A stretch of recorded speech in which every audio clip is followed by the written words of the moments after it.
Hello and warm welcome to SAP TechEd 2021.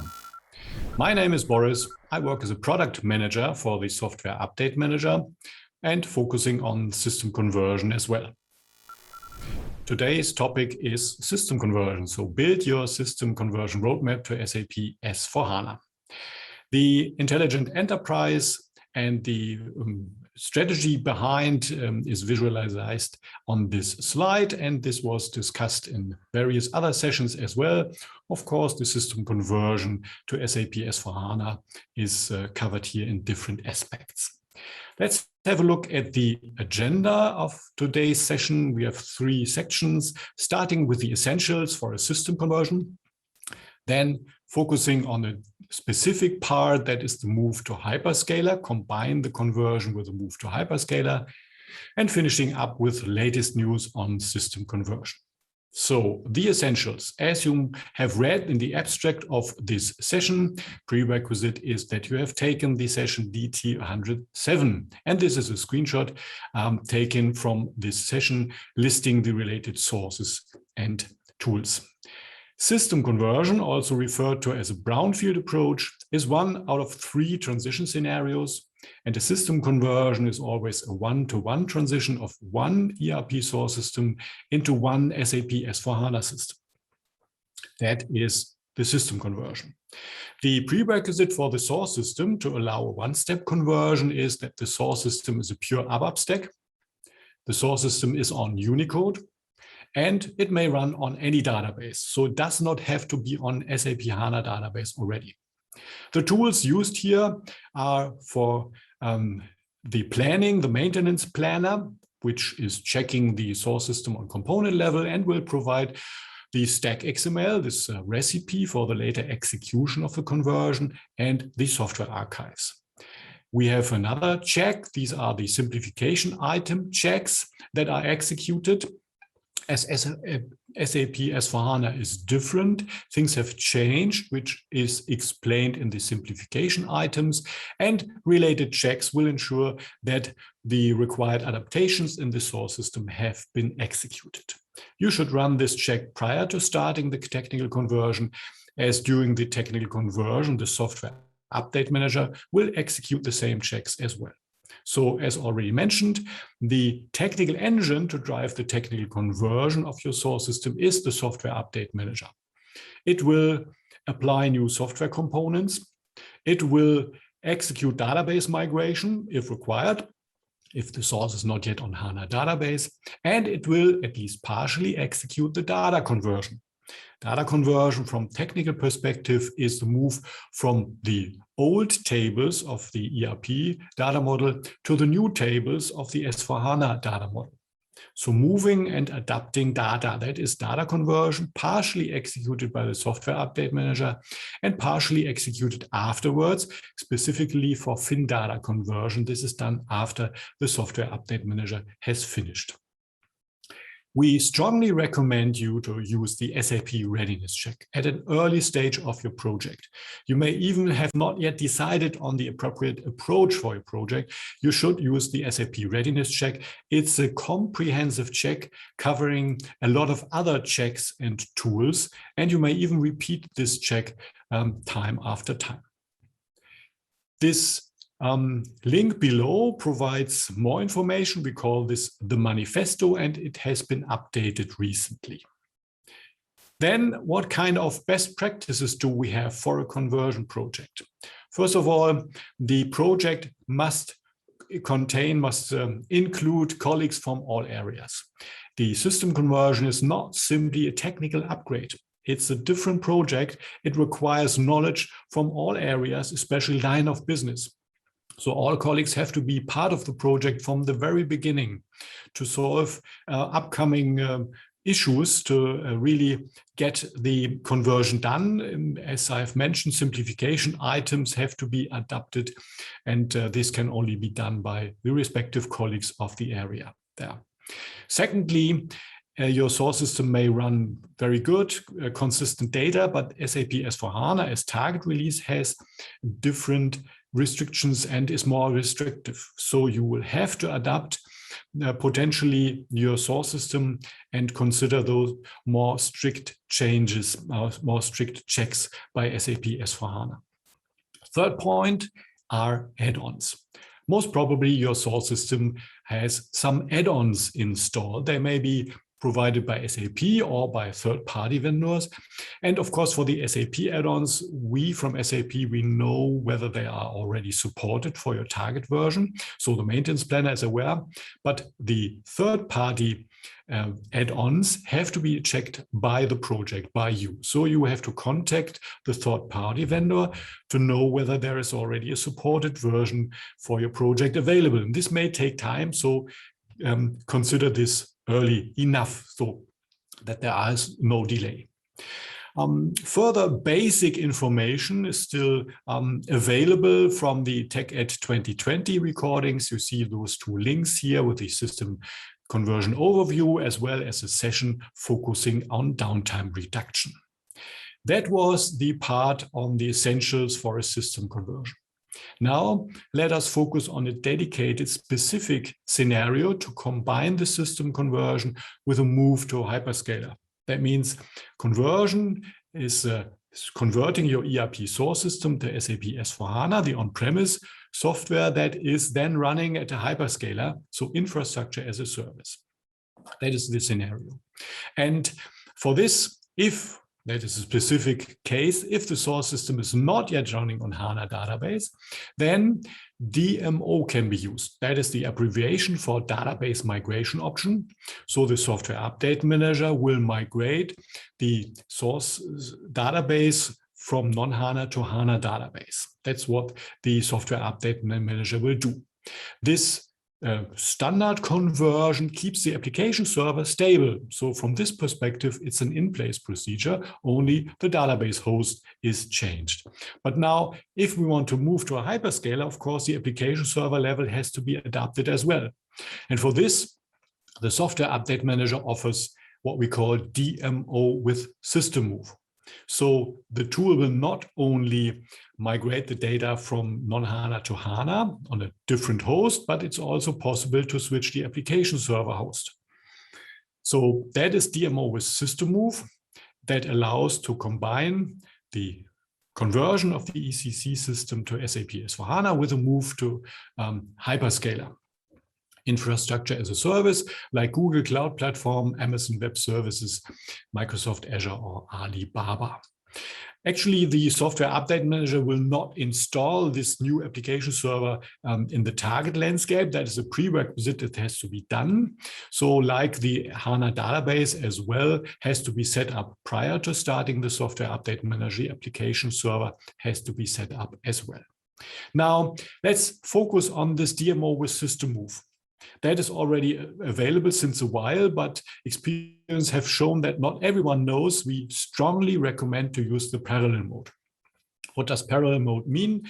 Well, we start the procedure in the source landscape. The software update manager is extracted on the application server, will be started. And then there is a dedicated point in time where we copy the sum directory to the target landscape. And we start the target in target software update manager as well. So the two tools will be running in parallel. In the source landscape, there's a software update manager running, and in the target landscape as well. That's why we call this the parallel mode. Then you have 3 points in time where you have to manually synchronize the sum directory. The first is the dialog that explains you to use the parallel mode, and you will then copy the sum directory to the target.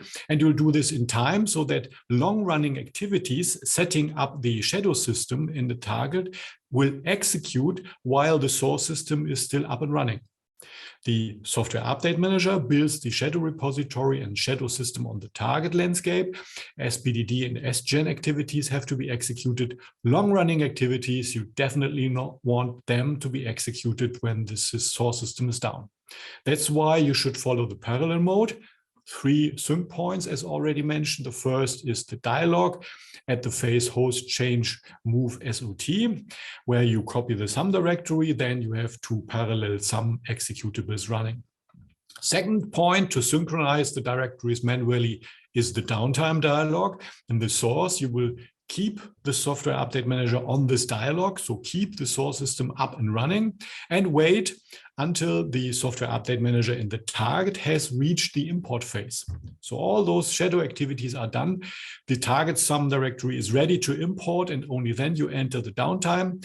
Then the export and import will happen, and finally in the source, the host change move phase will tell you final step, do a final synchronization, copying of the sum directory to the target, and then the sum executable on the source is done.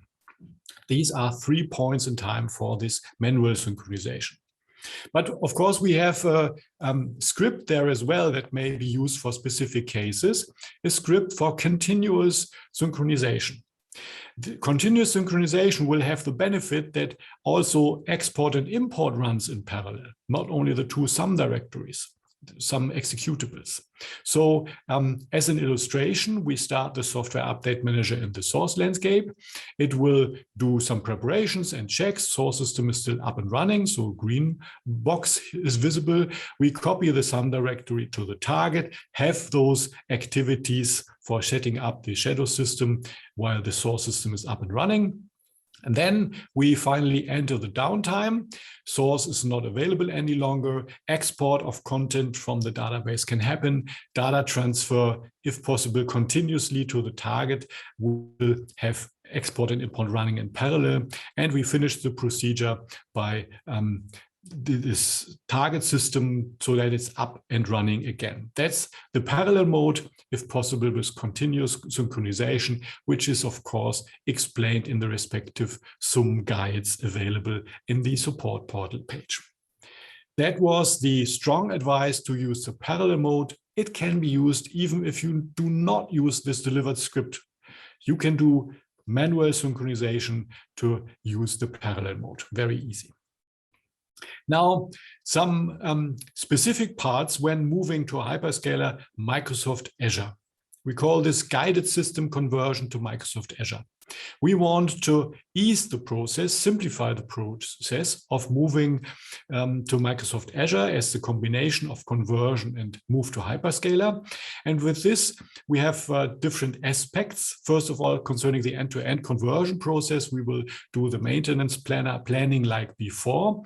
But then we have something we are working on, and that is automation. The setup of the application server host in the target landscape. Why not automating this by using the SAP Cloud Appliance Library, the CAL? That is what we are working on to ease the process. The execution of this system conversion will be done by the software update manager, nevertheless, but then post-conversion activities can be automated as well. That is one thing we are working on together with the colleagues from Microsoft. This is the Embrace program. Automation simplification. There is a second aspect that is illustrated here. We have the same picture as before, move from on-premise to hyperscaler, now with a focus on targeting Microsoft Azure. I have talked about DMO with system move previously. The disadvantage is we cannot use downtime optimization techniques like downtime optimized DMO or downtime optimized conversion. Now, what we are evaluating currently, together with the Microsoft colleagues, is if it's possible to use the plain DMO instead for such a move to a hyperscaler. If this would be the case, then the setup is simplified, and we could even consider using downtime optimization techniques like downtime optimized conversion, which are not supported in combination with DMO with system move. Sure, you can expect that specific requirements are there, a high bandwidth, low latency, and we are working on specifying this. We are working on a white paper, and this white paper will be is referenced on a blog post. You see the link below. And by the way, we have another session at SAP TechEd 2021, that is DT200 that explains this approach, this guided system conversion to Microsoft Azure in detail. So you should consider this one as well. Coming to the third and last section, latest news. Latest news for the product family S/4HANA is, of course, SAP S/4HANA 2021. For a system conversion targeting this product release, you will use the Software Update Manager 2.0 SP12 and higher. I guess you know SP12, the Software Update Manager, will be delivered 3 times a year, typically with a new SP version support package stack. And now SP12 and higher is available for targeting 2021. S/4HANA as such, you see the architecture picture. That's the usual picture I have for numbers juggling at TechEd sessions. You use the SP12 Software Update Manager, and this tool offers you possibility for a temporary time to allow a lower operating system for the application server host. That's important.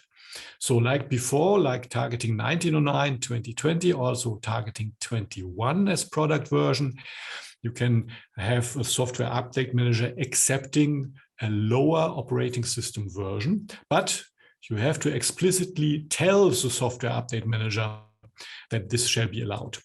There's a parameter that was not there targeting 1909, but now it's a parameter to be set. And of course, this is documented in the respective SAP node. That is the first option of Software Update Manager I wanted to mention. And the second option is something related to silent data migration. You know the concept. With a system conversion, we are executing data conversion into the new data model of S/4HANA. But there are some parts of the data conversion that are executed after the go live on the productive SAP S/4HANA system. They run in background, those jobs. That's why we call those silent data migration. So data migration will prepare the next upgrade happening later. That is what we call silent data migration. And the big benefit is, of course, that those data conversion parts are not executed in downtime. That's why I would say it's a benefit, but there has been feedback from customer projects stating it's not that important to have less downtime. For us, it's more important to finish up all data conversion prior to go live with the S/4HANA system. That's why we have a new option in the Software Update Manager, a decision to move the silent data migration execution to an earlier stage. Actually, the Software Update Manager will start those background jobs, executing those data conversion jobs, and will wait until they are finished. So then it will be downtime. That is the option you have. And again, of course, this is described in the respective guides and SAP notes for the Software Update Manager. Now, downtime is important for most projects. That's why it's important to mention downtime estimation and downtime analysis. First of all, the SAP readiness check, meanwhile, has planned downtime calculator as a separate tile. And this one is important to use for such an estimation. And the other aspect worth mentioning is technical downtime optimization app, the TDO app. The TDO app allows you to upload your statistics from a previous run and get hints on optimizing. Meanwhile, you can even compare different events. And this one is handled in detail in a dedicated SAP TechEd session as well, DT100. For both of those options and feasibilities, blog posts reveal more information as listed here. So downtime estimation is the one thing, downtime reduction is the other thing. You may have heard about downtime optimized conversion. Meanwhile, it is available for educated consultants. What's the basic idea? We move parts from downtime to uptime. We move the data conversion partially from downtime to uptime. That means while end users are still using the system, working on the system, the Software Update Manager will already start the data conversion. That means, of course, the tool has to consider those end user activity, those changes by the end users. And this is done by its own replication technology. So the Software Update Manager will replicate those end user activity changes on the database as is inbuilt. The approach is available for educated consultants. We have a 2 days classroom training, ADM 329, and a knowledge badge exam. And once you have finished this exam, you are allowed to apply this approach, downtime optimized conversion. That means if you choose this on the dialog, you will be asked for a password. And if you have the knowledge badge, you can create an incident to get the password to really execute this approach. Details, of course, are listed in the training, but there is a dedicated support portal page as well, listing the respective notes and listing a lot of information. Here you find the direct link to this. Another thing we have improved is the setup of the custom code migration app. Now, the system conversion affects also custom code. That's why it's important to analyze your custom code. And for this, we recommend to use the SAP Fiori app custom code migration. This runs in the business technology platform, ABAP environment. And so it is required to set this up, since you have to set up the connectivity between this Fiori app and your backend system. To ease the setup of the configuration, we have the possibility to use Cloud Integration Automation Service now, which will set up this for you. You have just one workflow to follow on, and that means you do not have to switch between different sources of information like PDF, like SAP notes. There's one workflow guiding you through the setup of this SAP Fiori app custom code migration configuration. More information in respective blog posts on the Fiori app as such and on this new opportunity to ease the configuration of this setup here. Then we have a new tool for the system conversion to validate your data. It is called Data Transition Validation Tool. This tool allows you to validate your business data. The tool is delivering reports and transactions to check your data, and you can configure which reports, which checks to execute. For this, you will have to extract your data from your source system prior to entering the downtime. That's the first point in time.